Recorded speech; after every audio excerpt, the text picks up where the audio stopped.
Our mentor story today is about another courageous woman, Harriet Tubman. And we've talked about Harriet Tubman before.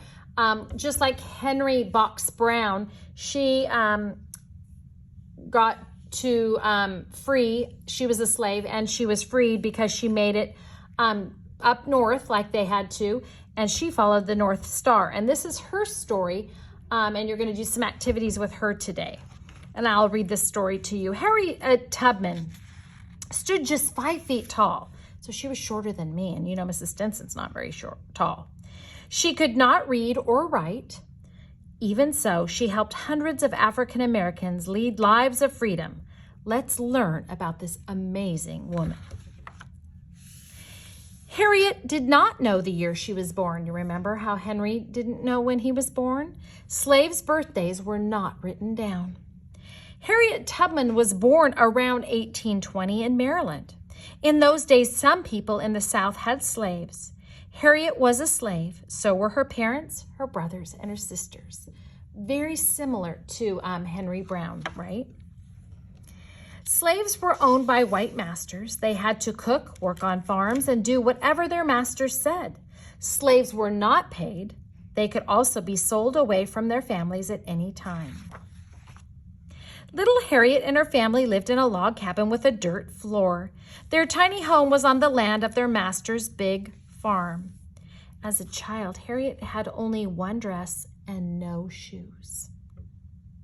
Harriet never went to school. Instead, she worked like a grown-up. She cared for a white family's baby and cleaned their house. Later, she worked in the fields, carried water, and chopped wood. Harriet was very strong. One morning, a slave ran away. A white man threw a heavy object at the slave to stop him. See him running out the door? And Harriet was in the way, and it hit her in the head. She was badly hurt and became very, very sick. Harriet was sick for a long time.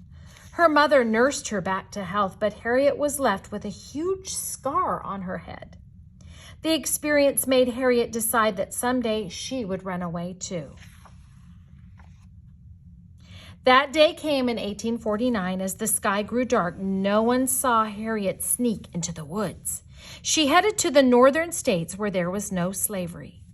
Harriet followed the big, bright North Star. It showed her the way to the northern states.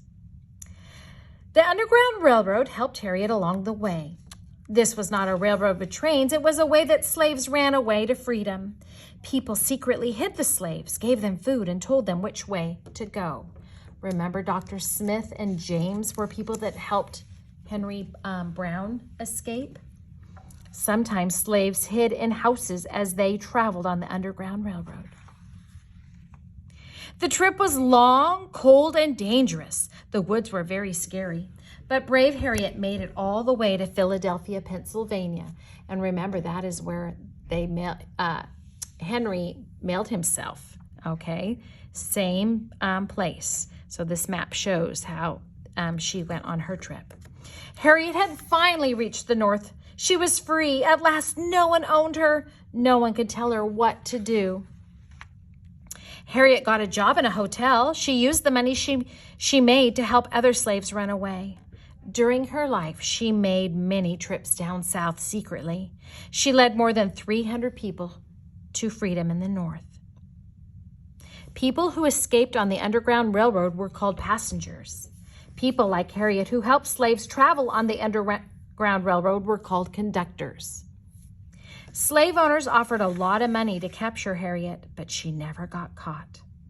I was a conductor on the Underground Railroad for 8 years, she said, and I never lost a passenger. She didn't have one person that she helped get free of the 300 ever get caught. Harriet fought slavery in other ways too. During the Civil War, she helped the North by spying on the South. She also worked as a nurse. In 1865, Harriet's biggest dream came true. Finally, slavery ended. Harriet died at the age of 93, but her heroic spirit still burns as bright as the North Star. And you're going to do an activity about Harriet Tubman and the